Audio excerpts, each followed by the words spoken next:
In today's video, I'm going to teach you how to sign in Copilot. To get started, open Copilot on your device and take a look at the bottom left corner of the screen. You'll find the profile icon there.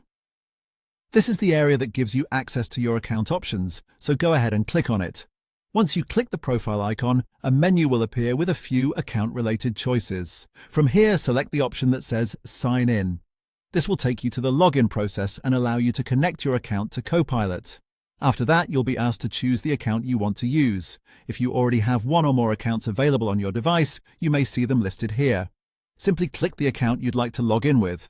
If the account you want isn't shown right away, just continue with the sign-in screen and enter the account information manually.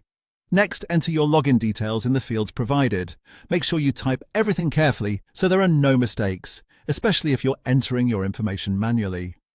If you're on a personal device, this process is usually very quick. On a shared or public device, it's a good idea to double-check that you're signing in with the correct account before continuing. Once your details are entered, complete the sign-in process on the screen. After that, you should be logged in and ready to use Copilot with your account. If the app takes a moment to load, that's normal, so just give it a few seconds, and that's all there is to it.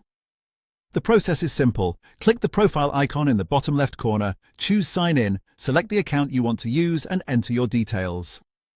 If you ever get signed out, you can follow the exact same steps to log back in again. If you're following along for the first time, just take it one screen at a time and read each prompt carefully. Copilot will guide you through the rest of the sign-in flow. Once you're signed in, you'll be able to access your account features and continue using the app normally. That's how to sign in Copilot.